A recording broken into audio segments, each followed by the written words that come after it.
Hi everyone. तो आज इस वीडियो में मैं आपको बताने वाली हूँ कि किस तरीके से आप अपने नवंबर 24 एग्ज़ाम के लिए प्रिपरेशन करें, कैसे आपको पेपर अटेम्प्ट करना है, इस बार पेपर का लेवल क्या होगा, क्या पेपर इजी आने वाले हैं या पेपर डिफ़िकल्ट आने वाले हैं, आपको एमसीक्यू किस टाइम पर अटेम्प्ट करने चाहिए। तो ये सारी चीज़ें डिस्कस करूँगी मैं इस वीडियो में। तो आपको वीडियो को लास्ट तक ज़रूर देखना है, क्योंकि अगर आप इस वीडियो को देखते हैं तो डेफ़िनेटली आपको एग्ज़ाम में थोड़ी सी हेल्प ज़रूर मिलने वाली है। सो स्टार्ट करते हैं। लेकिन इससे पहले अगर चैनल को सब्सक्राइब नहीं किया है तो पहले सब्सक्राइब कर लीजिए। सो सबसे पहले हम बात करते हैं कि इस बार पेपर आपके ईजी आएंगे या फिर पेपर डिफ़िकल्ट आएंगे। अब अभी तक आपने बहुत लोगों की वीडियोस देख ली होंगी या फिर आपने जिनसे लेक्चर लिए हैं उन्होंने भी आपको बताया होगा कुछ ना कुछ कि नवंबर 24 में पेपर ईजी आएगा या पेपर डिफ़िकल्ट आएगा। तो क्या होता है, कैसे लोग प्रिडिक्ट करते हैं ईजी आ रहा है या डिफ़िकल्ट आ रहा है, क्या होता है, ये सारे एक पास्ट ट्रेंड के बेसिस पर ये प्रिडिक्शंस लगाए जाते हैं। फॉर एग्ज़ाम्पल, आपके कुछ टीचर्स आपसे बोल रहे होंगे कि एफआर का पेपर अगर हम देखें तो नवंबर 23 में एफआर का पेपर बहुत डिफ़िकल्ट आया था।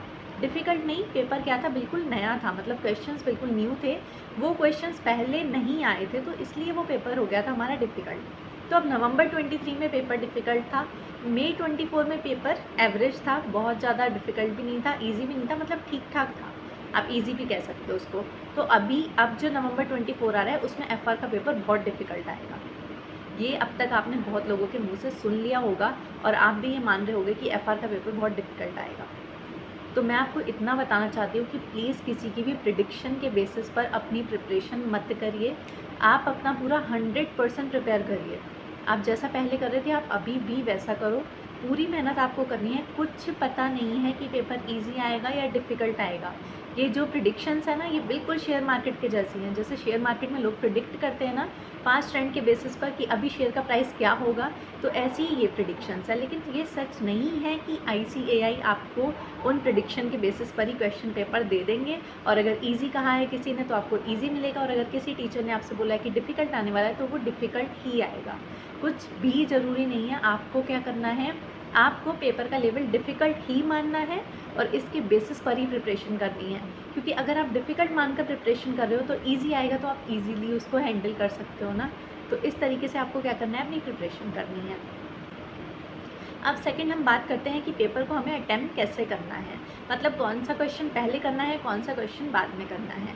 तो आपको क्या होता है, पहले तो आपको 15 मिनट्स का रीडिंग टाइम दिया जाता है। इस 15 मिनट्स को कैसे यूटिलाइज़ करना है, इसकी वीडियो मैंने ऑलरेडी चैनल पर डाल रखी है, आपको लिंक मिल जाएगा डिस्क्रिप्शन पर, वो पहले देख लीजिएगा। अब उसके बाद ये 15 मिनट्स का रीडिंग टाइम आपका हो गया। इसके बाद आपको क्या करना होता है, आपको टोटल 5 क्वेश्चंस करने होते हैं, 6 आपको मिलते हैं, उसमें से 5 आपको करने हैं।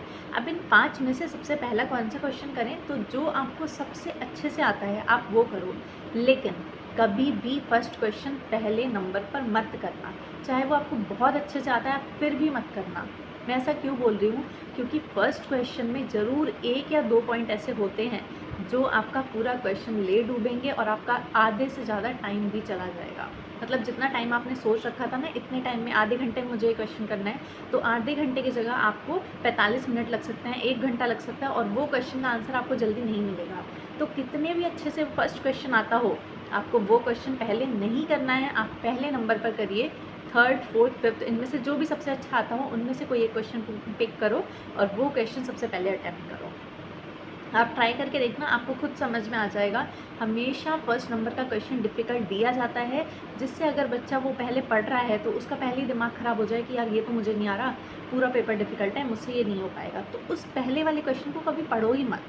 आप आगे के क्वेश्चन रीड करना स्टार्ट करो, उसमें से जो सबसे अच्छे से आता है पहले वो करो। 1 या 2 क्वेश्चन तो आपको आते होंगे ना। अब अगर किसी का ऐसा हाल है कि उसको कोई भी क्वेश्चन नहीं आता, बस फर्स्ट क्वेश्चन में उसको लग रहा है हाँ थोड़ा बहुत हो जाएगा, तो आप कर लो फर्स्ट क्वेश्चन। लेकिन बाकी सभी से मैं ये कहना चाहती हूँ कि मत करना कभी भी पहला क्वेश्चन। उसके बाद क्या होता है कि अब आपको पेपर में एमसीक्यू भी मिलने लगे हैं। तो एमसीक्यू किस टाइम पर हमें अटेम्प्ट करना चाहिए, तो एमसीक्यू मैं कैसे करती थी वो मैं आपको बता रही हूँ, बाकी आपकी पर्सनल चॉइस है, आप कैसे भी कर सकते हो।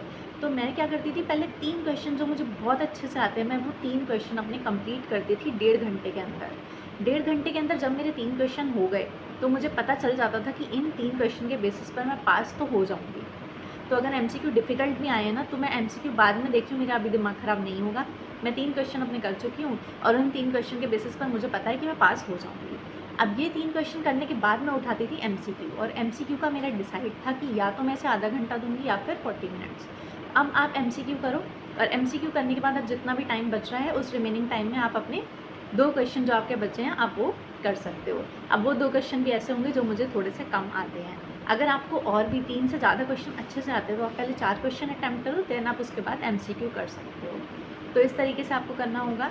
आई होप आपको वीडियो थोड़ी सी अच्छी लगी होगी और कुछ समझ में भी आया होगा कि कैसे पेपर करना चाहिए और कौन सी गलती आपको नहीं करनी है। सो आज के लिए बस इतना ही, मिलते हैं नेक्स्ट वीडियो में।